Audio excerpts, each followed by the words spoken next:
Hallelujah. प्रभु यीशु मसीह के नाम में आप सबको शालोम, जय मसीह की। प्रभु का धन्यवाद करते हैं आज के इस दिन के लिए।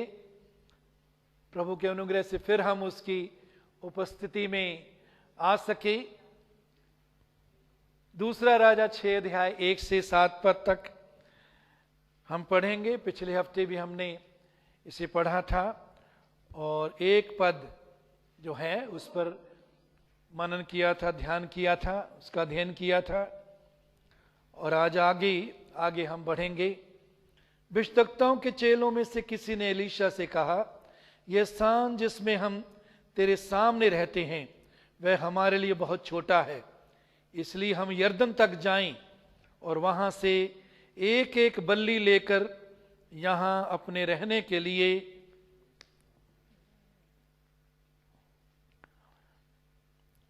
एक स्थान बना लें। उसने कहा, अच्छा जाओ। तब किसी ने कहा, कृपया अपने दासों के संग चल। उसने कहा, चलता हूं। अतः वह उसके संग गया और वे यरदन के किनारे पहुंचकर लकड़ी काटने लगे। परंतु जब एक जन बल्ली काट रहा था तो कुल्हाड़ी बेंट से निकलकर जल में गिर गई। इसलिए वह चिल्लाकर कहने लगा, हाय मेरे प्रभु, यह तो मांगी हुई थी। परमेश्वर के भक्त ने पूछा, वह कहां गिरी? जब उसने स्थान दिखाया तब उसने एक लकड़ी काटकर वहां डाल दी और वह लोहा पानी पर तैरने लगा। उसने कहा, उसे उठा ले। तब उसने हाथ बढ़ाकर उसे ले लिया। प्रभु का धन्यवाद हो इस वचन के लिए। तो पिछले हफ्ते हमने पहले पद पर ध्यान किया था। भविष्यद्वक्ताओं के चेलों में से किसी ने एलीशा से कहा, यह स्थान जिसमें हम तेरे सामने रहते हैं। एलीशा भविष्यद्वक्ता के कुछ चेले कहां रहते हैं जी? उसके सामने। और एलीशा और दूसरे नबियों के बारे में भी हम देखते, पुराने नियम में भी और नए नियम के भी, प्रभु के सेवक, सच्चा प्रभु का सेवक जो है वो कहां रहता है? प्रभु के सामने। एलिया कई जगह कहता है, मैं परमेश्वर के सामने रहता हूं, मैं उस परमेश्वर के सामने खड़ा रहता हूं।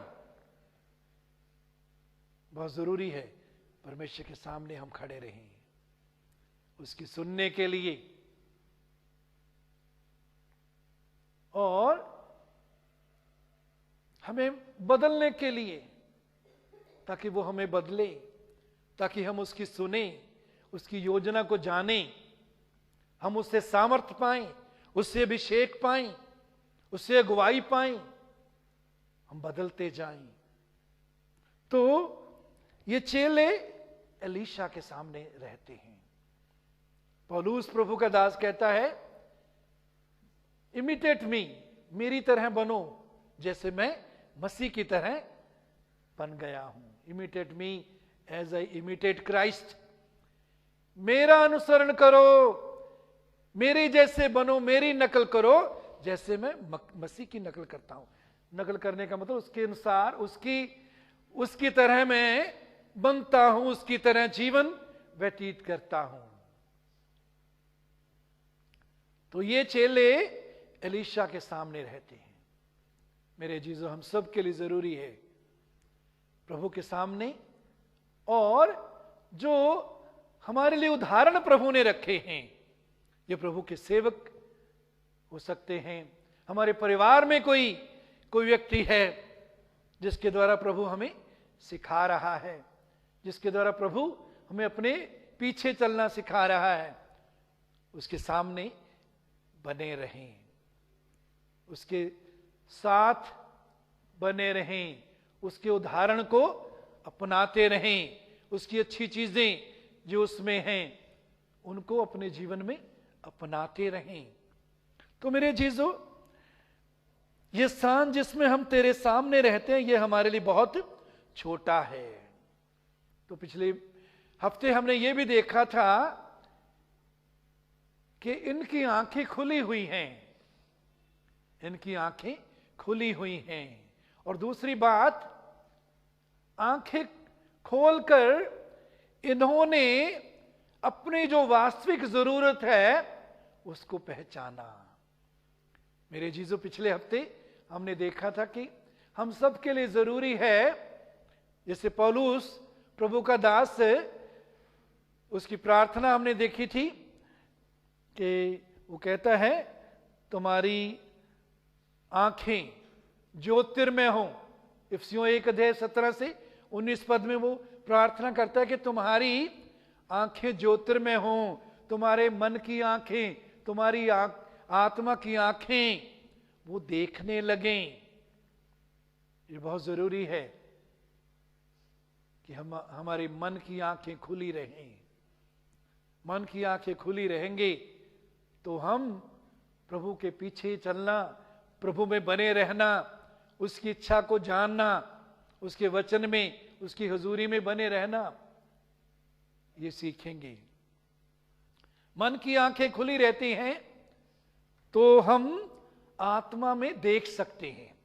इसे ही दर्शन कहा गया, विजन।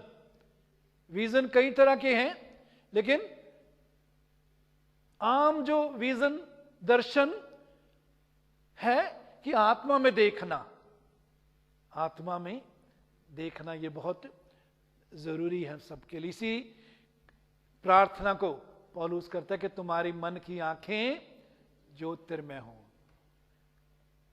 इस प्रार्थना को अपनाएं, प्रभु से कहें मेरी आत्मा की आंखों को खोल प्रभु। तो जब आत्मा की आंखें खुली थी इनकी, तो इन्होंने उस जरूरत को महसूस किया कि हम जहां हम रहते हैं ये जगह छोटी है।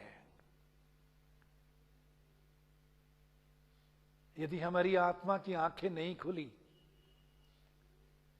तो हमारा ध्यान सिर्फ हम पर, हमारी अपनी जरूरतों पर, या ज्यादा से ज्यादा हमारे परिवार पर ही होगा, और उनकी अपनी और उनकी शारीरिक जरूरतों पर ही होगा। ये ठीक है, शारीरिक जरूरतें भी परमेश्वर पूरी करना चाहता है, लेकिन सिर्फ उन्हीं पर हमारा मन ना हो। उनसे बढ़कर आत्मिक जरूरतें, हर एक को प्रभु के वचन की जरूरत है। वो सुसमाचार जो उद्धार देता है, वो सुसमाचार जो परमेश्वर की सामर्थ है, उसकी हर एक को जरूरत है। और जब हमारी आत्मा की आंखें खुली रहेंगी तो हमारा यही प्रयास होगा, यही कोशिश होगी, प्रभु मेरे बोलने के द्वारा, मेरे उठने बैठने के द्वारा, मेरे व्यवहार के द्वारा तेरा सुसमाचार, खुशखबरी, गॉस्पल लोगों तक पहुंचे। मेरे मुंह से जो बात निकलती है, मेरे व्यवहार के द्वारा तेरा सुसमाचार दूसरों तक पहुंचे, और मैं मुंह से भी तेरा वचन, सुसमाचार दूसरों के साथ बांट सकूं, क्योंकि इसकी हर एक को जरूरत है। हम बच गए, प्रभु का धन्यवाद, लेकिन इतना ही काफी नहीं। मेरे अजीजों, हमारे परिवार के लोगों को भी हमें जीतना है जो अभी तक प्रभु से दूर हैं। सबसे पहले आपकी जिम्मेवारी उन पर है कि आप उनको प्रभु के लिए जीते। प्रार्थना, जब हमारी आत्मा की आंखें खुली रहेंगी, हम प्रार्थना करेंगे, नाश होने वाले संसार के लिए प्रार्थना करेंगे, प्रभु से मांगेंगे प्रभु मेरे अंदर उनके लिए प्रेम डाल दे, तरस डाल दे। प्रेम और तरस से भरकर मैं प्रार्थना करूं, आत्मा की अगुवाई में प्रार्थना करूं। हम उनके लिए प्रार्थना भी करेंगे। और मेरे अजीजों, नीति वचन 29 अध्याय 18 पद में, नीति वचन 29:18, प्रोवर्ब्स 29:18 में लिखा है, जहां दर्शन की बात नहीं वहां लोग नाश हो जाते हैं। Where there is no vision people perish. तो बहुत जरूरी है कि हमारी आत्मिक आंखें खुली हों, हमारे पास दर्शन हो। मेरे अजीजों, आत्माओं को जीतने का काम सिर्फ परमेश्वर के सेवकों का नहीं, हर एक विश्वासी का है।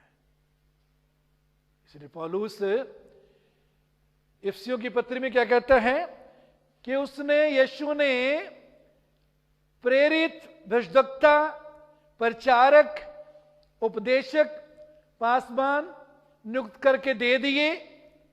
क्यों? ताकि पवित्र लोग, संत लोग सिद्ध हो जाएं। पंजाबी च है, ताकि संत सिद्ध होण ते उन्हां दे द्वारा सेवा दा काम कीता जावे। पवित्र लोग सिद्ध हो जाएं और उनके द्वारा सेवा का काम किया जाए। मेरे जीजो, उसके बाद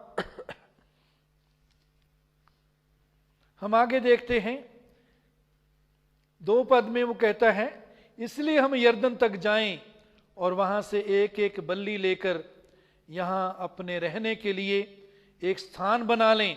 उसने कहा, अच्छा जाओ।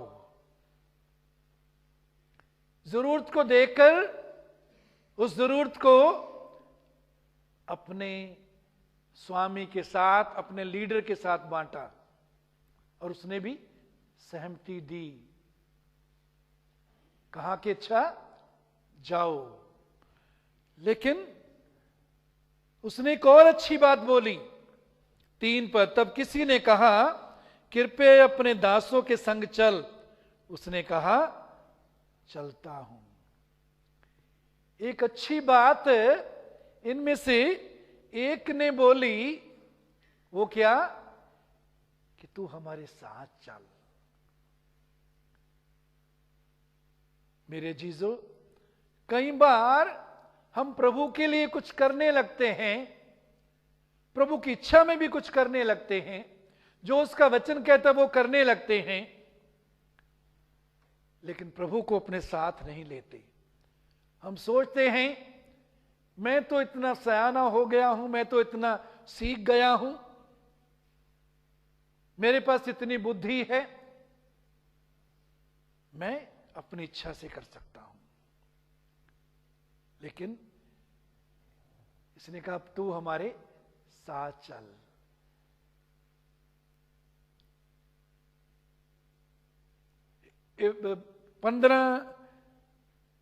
यूहन्ना 15 में प्रभु ने कहा, मुझसे अलग होकर तुम कुछ नहीं कर सकते।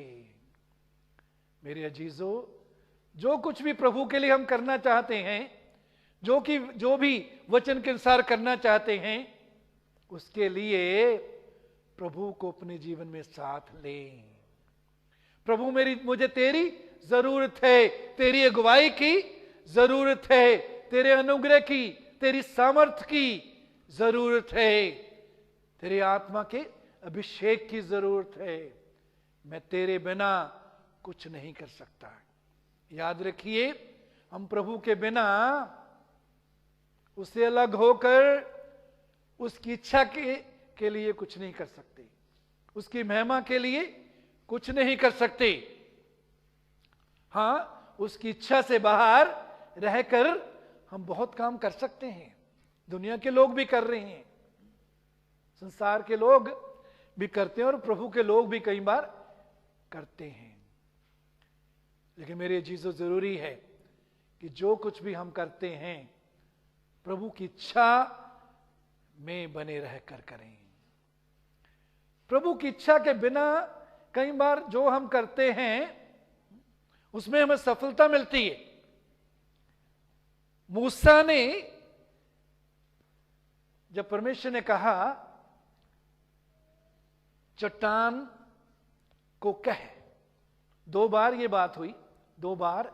एक बार परमेश्वर ने कहा चट्टान को मार, तो मूसा ने चट्टान को मारा, दूसरी बार परमेश्वर ने कहा चट्टान को बोल, चट्टान को कह, स्पीक द रॉक। लेकिन उसने क्या किया? उसने परमेश्वर की सुनने के बजाय उसने पहले तजर्बे पर वो आधारित रहा कि पहले मैंने इस लाठी से मारा था, अब भी मैं मारूंगा, पानी निकलेगा। उसने चट्टान को मारा, पानी तो निकला, लेकिन परमेश्वर उससे खुश नहीं हुआ। मेरे चीजों, बहुत जरूरी है कि हम परमेश्वर की इच्छा में बने रहें। परमेश्वर के लिए कुछ करते हैं तो परमेश्वर की इच्छा में बने रहें। जरूरी नहीं कि हम कितना करते हैं, उससे ज्यादा महत्वपूर्ण है कि हम कैसे करते हैं। तो याद रखिए कि मूसा ने यहां परमेश्वर की आज्ञा को तोड़ा। परमेश्वर की आज्ञा में, उसकी इच्छा में मूसा बना नहीं रहा। उसका नतीजा क्या हुआ मालूम है आपको? मूसा कनान देश में दाखिल नहीं हो सका। वो मूसा जो परमेश्वर से आमने सामने बात करता था, आमने सामने बात करता था, वो मूसा परमेश्वर की इच्छा में जब बना नहीं रहा, उसने बहुत बड़ी जो है वो आशीष को खो दिया, कनान में दाखिल नहीं हो सका। तो मेरे अजीजों, जो करते हैं हम कैसे करते हैं, ये बहुत जरूरी है देखना। परमेश्वर की इच्छा में बने रहें। बहुत बार हम क्यों करते हैं प्रभु के लिए? ताकि दूसरों को पता लगे, दूसरों को पता लगे मैं कितना आत्मिक हूं, दूसरे जाने कि मैं कितना परमेश्वर के लिए करता हूं।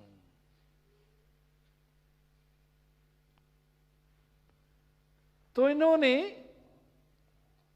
अपने स्वामी को साथ लिया। बहुत जरूरी है कि जो कुछ भी हम करते हैं उसमें अपने स्वामी को साथ लें।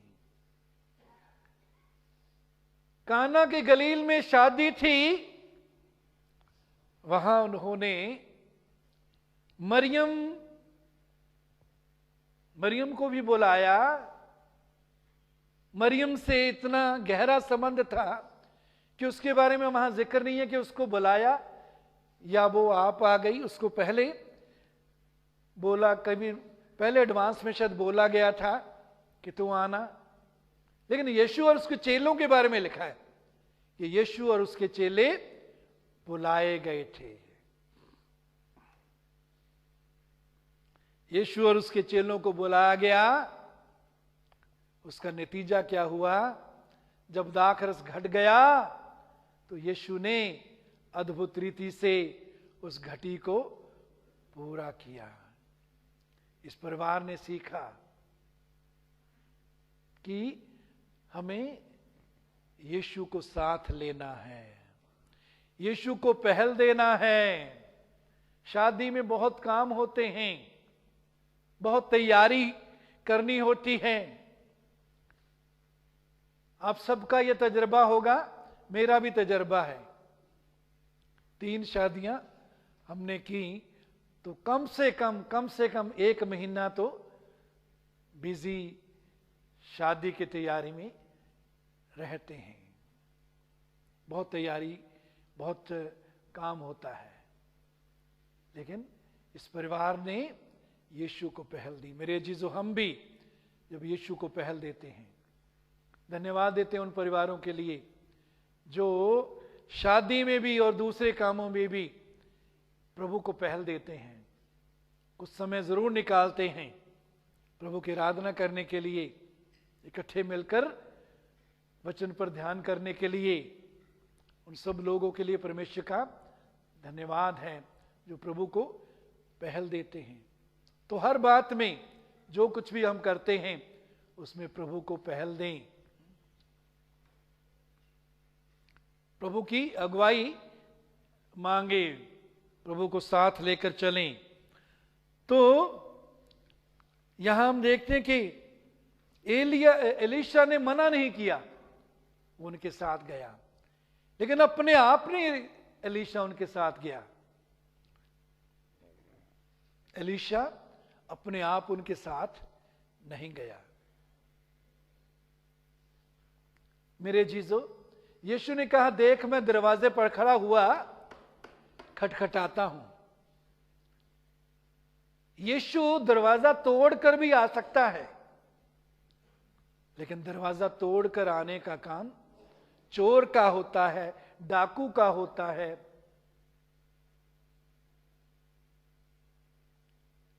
यीशु चोर या डाकू नहीं है। वो चाहता है हम अपनी इच्छा से उसे अपने जीवन पर अधिकार दें, हम अपनी इच्छा से उसको अपने जीवन पर नियंत्रण दें, अपने जीवन पर अधिकार दें, अपनी योजनाओं में उसको पहल दें। वो जबरदस्ती नहीं करता। प्रभु हमारे जीवन में जबरदस्ती नहीं करता। वो चाहता है हम उसे बुलाएं, उसे कहें। तो जब इन्होंने कहा कि हमारे साथ चल, तो उसने कहा मैं चलता हूं। मेरे जीजो, हमारा प्रभु भी जब हम उसे बुलाते हैं, उसकी इच्छा में रहकर, उसकी इच्छा में, उसकी योजना में बने रहकर जब हम उसको बुलाते हैं, तो वो हमारे साथ चलता है। और अतः वह उनके संग गया और वे यर्दन के किनारे पहुंचकर लकड़ी काटने लगे। लकड़ी काटकर, बल्लियां काटकर वो अपने स्थान को बड़ा करना चाहते हैं। मेरे जीजो, परमेश्वर के राज्य में जब हम संसार में से आत्मा की लकड़ी काटकर परमेश्वर के राज्य में, कलीसिया में लाते हैं, तो हम परमेश्वर के उस स्थान को बढ़ाते हैं। हमें भी यहां जरूरत है इस स्थान को बढ़ाएं। अभी भी काफी स्थान है जहां और कुर्सियां लग सकती हैं। अभी भी स्थान है जहां और लोग बैठ सकते हैं। अभी भी आगे और जगह है जहां बिल्डिंग ये बढ़ाई जा सकती है। तो लकड़ी काटने लगे, परंतु जब एक जन बल्ली काट रहा था तो कुल्हाड़ी बेंट से निकलकर जल में गिर गई। जब एक जन बल्ली काट रहा था,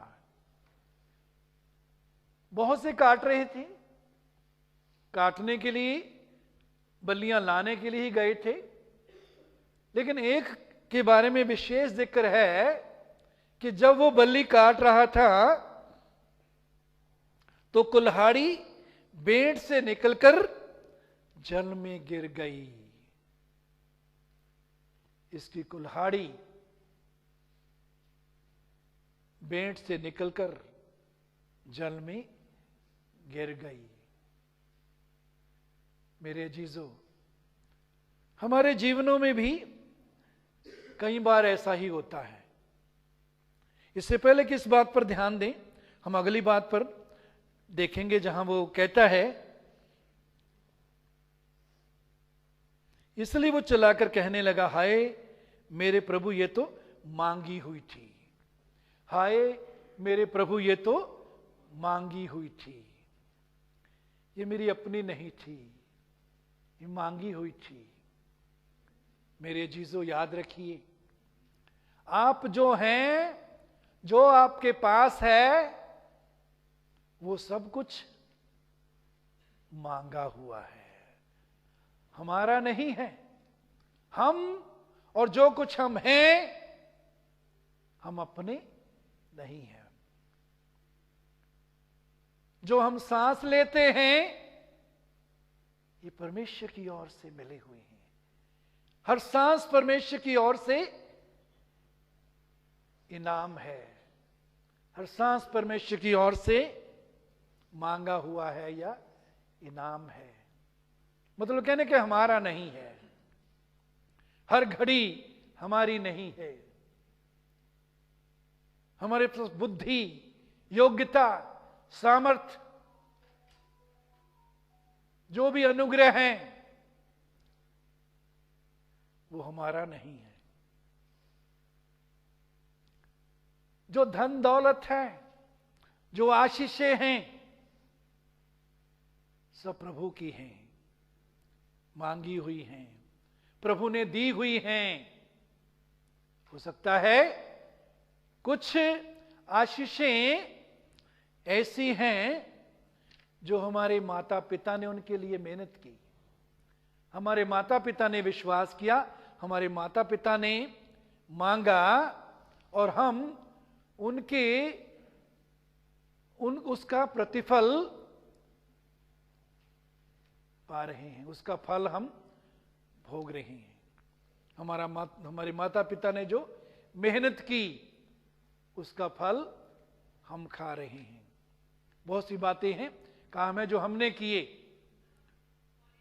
उनका प्रतिफल हम हासिल कर रहे हैं, उनका फल, और हमारे बच्चे उसका फल हासिल करेंगे। लेकिन कुछ भी नहीं है हमारा। तो कहते हैं मांगी हुई थी। क्या हुआ?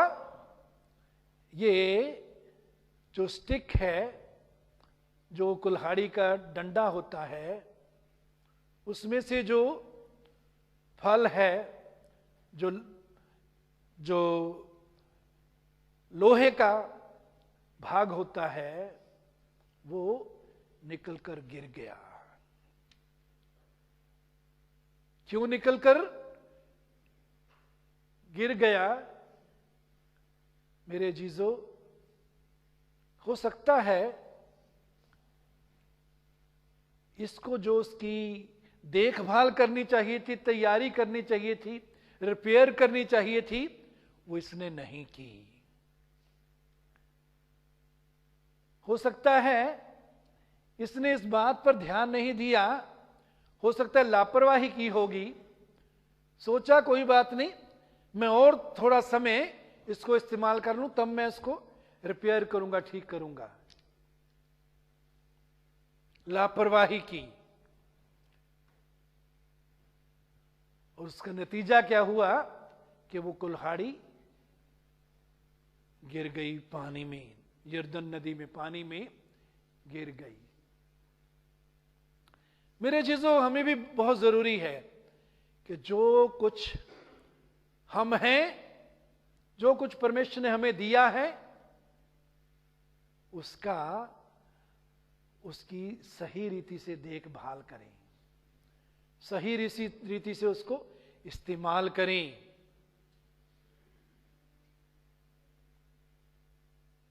जो कुछ परमेश्वर ने हमें दिया है,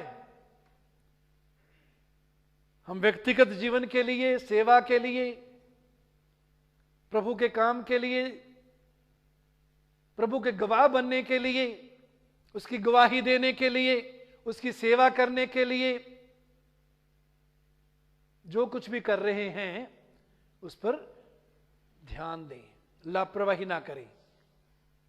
क्योंकि लापरवाही कई बार करते हैं तो हम धीरे धीरे धीरे धीरे उस आशीष को कई बार खो देते हैं जो परमेश्वर ने हमें दी है, कि हम उसको, उसके राज्य को बढ़ाने के लिए, आत्माओं को जीतने के लिए, दूसरों की आशीष के लिए इस्तेमाल करें।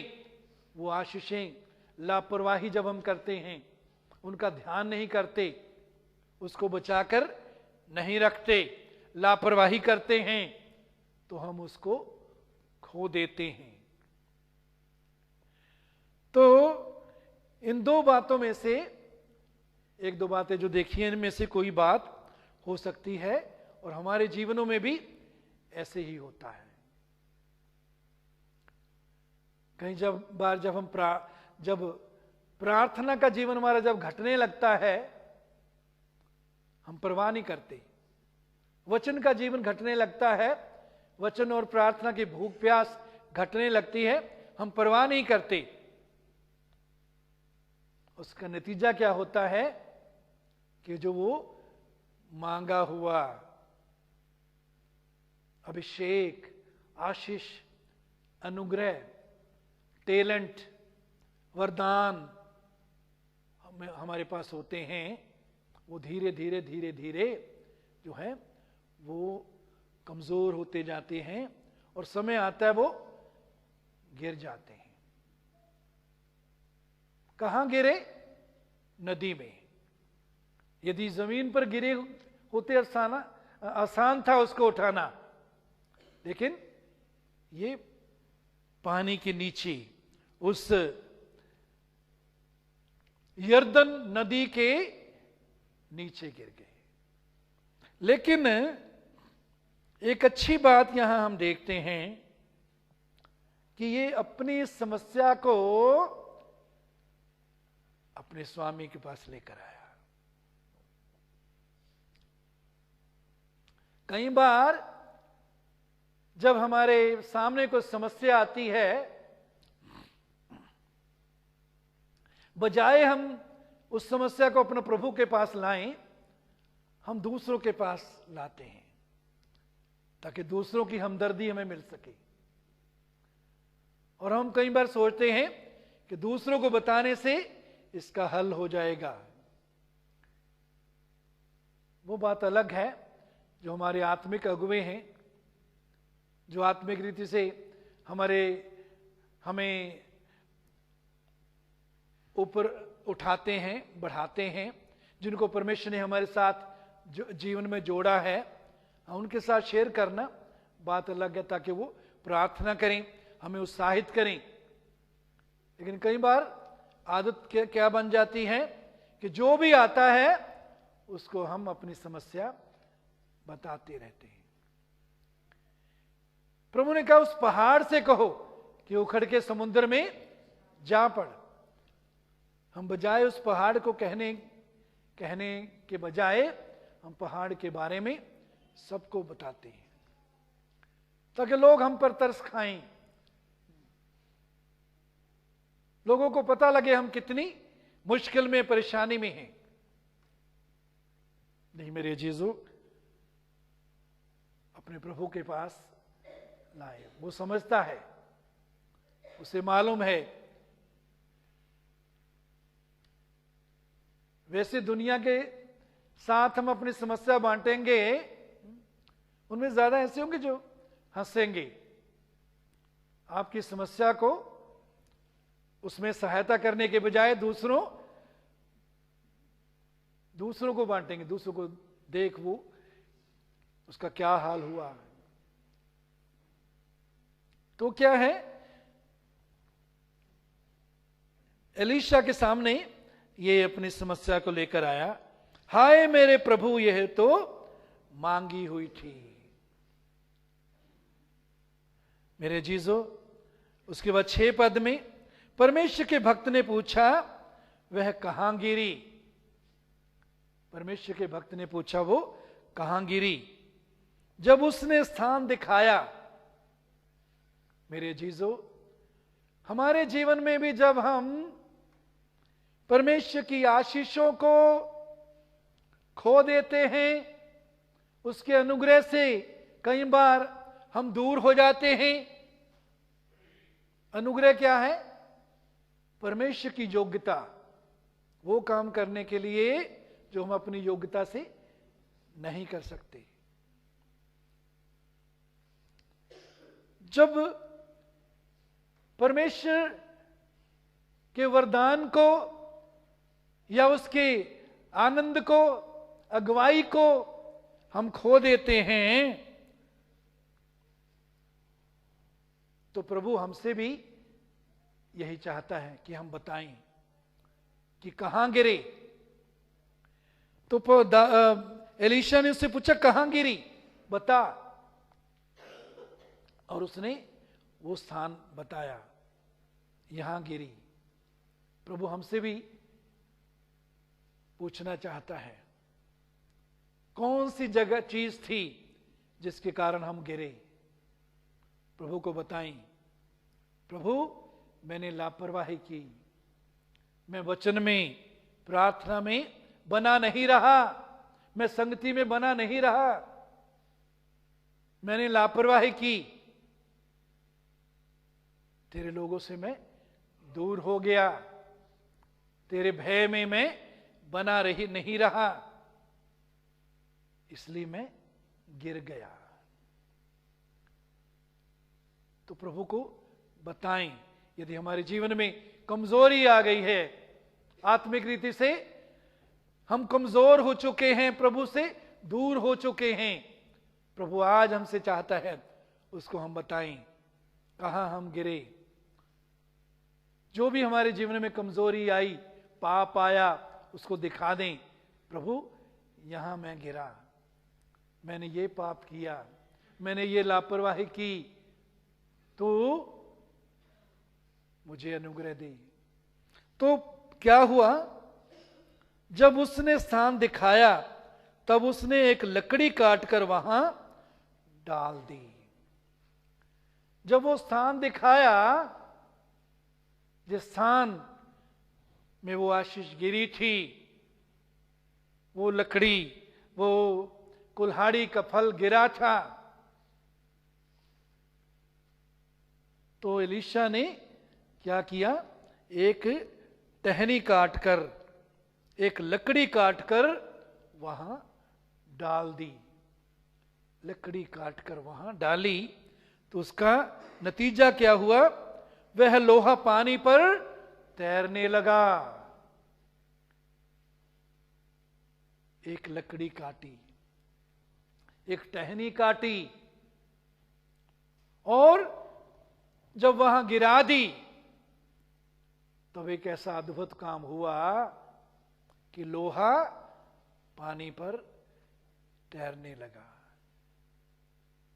मेरे अजीजों, हमारे जीवन में भी हो सकता है कोई ऐसी आशीष है जो हमने खो दी है, जो बिल्कुल नदी के नीचे गिर गई है। हो सकता है वो प्रभु का आनंद हमने खो दिया है, शांति खो दी है, प्रभु के साथ जो प्रेम था वो खो दिया है। हो सकता है भाइयों बहनों के साथ जो प्रभु में प्रेम था उसको खो दिया है। हो सकता है हमारे जीवन में पवित्रता हमने खो दी है, हम आजादी खो दी है। एक दिन था हम आत्मा में आजादी में चलते थे, हम किसी बंधन में नहीं थे, कुछ भी खो दिया है। मेरे जीजो, आज प्रभु को दिखाएंगे कहां हम गिरे। वो लकड़ी जो एलीशा ने काटकर दिखाई, काटकर गिराई पानी पर, आपको मालूम है कि वो लकड़ी कौन है? यिशया 11 अध्याय 1 पद में लिखा है, तब यिशया के ठूठ में से एक डाली फूट निकलेगी। यिशया कौन है? ये दाऊद का पिता है। यीशु को दाऊद की संतान कहा गया। तो दाऊद के ठूठ में से, न यिशया के ठूठ में से, उसका अर्थ है दाऊद के परिवार में से एक डाली फूट निकलेगी। ये डाली एलीशा ने जो काट कर नीचे फेंकी, नए नियम में ये डाली प्रभु यीशु मसीह है, जो आपके और मेरे लिए क्रूस पर काटा गया, जो आपके और मेरे लिए तीसरे दिन मरकर जीवित हुआ, जो आपके और मेरे लिए पिता की दाहिनी ओर बैठा है, और उसने आपको और मुझे अपनी दाहिनी ओर बैठाया है। मेरे अजीजों, वो यीशु के ठूठ से काटी हुई डाली यीशु हमारी सहायता करने के लिए तैयार है। चाहे हम कितने भी बेवफा हो जाएं, वो वफादार बना रहता है। हम कई बार बेवफा हो जाते हैं, हम प्रभु से दूर हो जाते हैं, प्रभु के वचन को तोड़ते हैं, प्रभु की भलाइयों को भूल जाते हैं, उसकी ओर पीठ कर लेते हैं। प्रभु वफादार बना रहता है, वो हमसे प्रेम करता है। एक दूध पिलाने वाली मां अपने बच्चे को भूल सकती है, प्रभु कहता है मैं तुझे कभी नहीं भूलूंगा। वो वफादार है, वो हमको ग्रहण करने के लिए तैयार है। चाहे लापरवाही हमने जीवन में की, लापरवाही के कारण हम गिर गए, वो यीशु की ठूंठ में से डाली जो क्रूस पर काटी गई आपके और मेरे लिए, वो आज भी, आजकल और युगानुयुग एक सा है। वो आज भी हमारी सहायता करने के लिए तैयार है। आज भी हमारे जीवन में उसके जी उठने की सामर्थ हमारे अंदर जिंदगी डालती है। वो लोहा जो नीचे गिर गया, नीचे गिरा हुआ लोहा किसी भी रीति से ऊपर तैर कर नहीं आ सकता, लेकिन प्रभु हमारे जीवन में चाहे हम डूब चुके हैं, चाहे हम गिर चुके हैं, प्रभु हमें उठाना चाहता है। प्रभु हमें जीवन डालना चाहता है ताकि हम पानी पर तैरने लग जाएं। पानी जो है वो संसार को दिखाता है, संसार में उसके जी उठने की सामर्थ से भरकर हम जीवन व्यतीत करें। तो प्रभु का धन्यवाद हो उसके इस जीवित वचन के लिए। आइए हम प्रार्थना करें।